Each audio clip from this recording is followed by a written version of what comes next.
Hi everyone, today we will do legal dictation exercise number 114. You can get the PDF from description box. So ready? Start.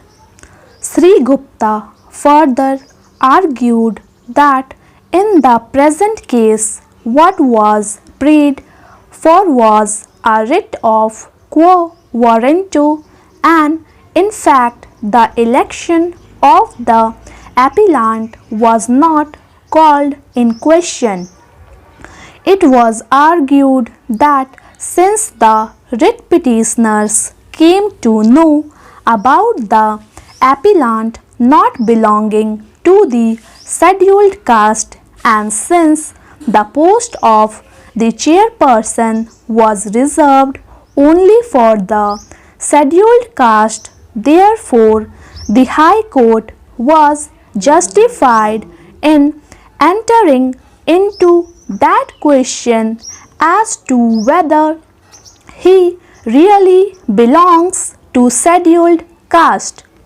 In short, the learned counsel argued that independent of the election of the appellant as a ward member or as a chairperson, his caste itself was questioned in the writ petition only with the objective to see whether he could continue as the chairperson.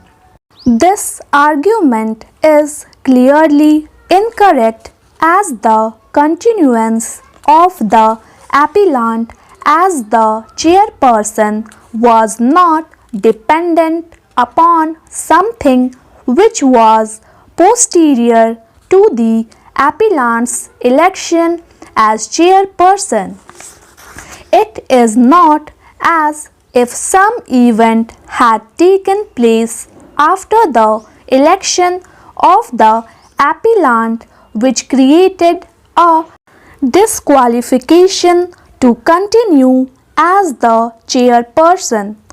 The continuance of the appellant as the chairperson depended directly on his election, which election was available only to the person belonging to the scheduled caste. It is an admitted position that ward number 8 was reserved for scheduled caste, and so also the post of chairperson. Therefore, though indirectly worded, was in challenge, in reality was the validity of the election of the appellant.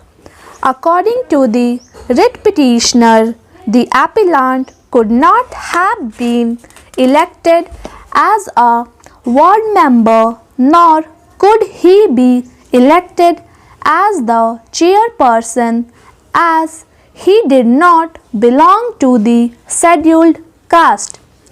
We can understand the eventuality where a person who is elected as a scheduled caste candidate renounces his caste after the election by conversion to some other religion.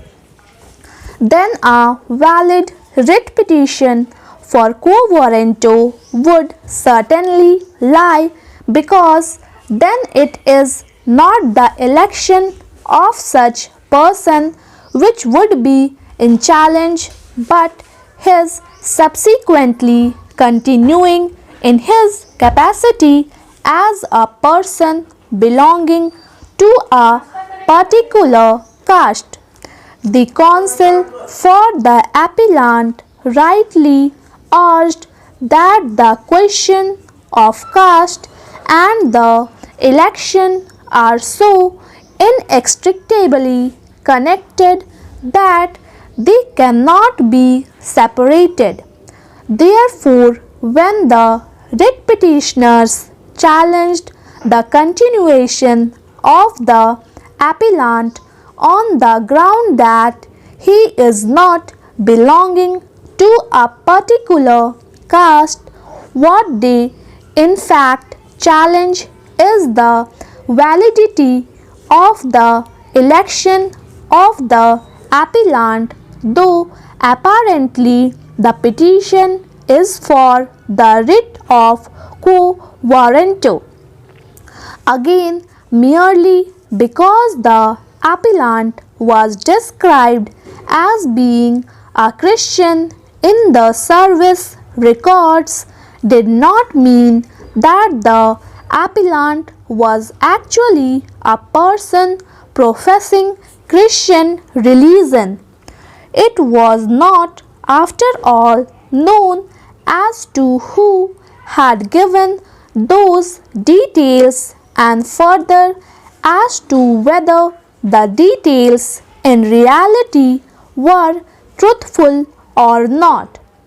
It would be unnecessary for us to go into the aspect whether the petitioner in reality is a Christian for the simple reason that this issue was never raised at the time of his election. Thank you. Please subscribe my channel Steno.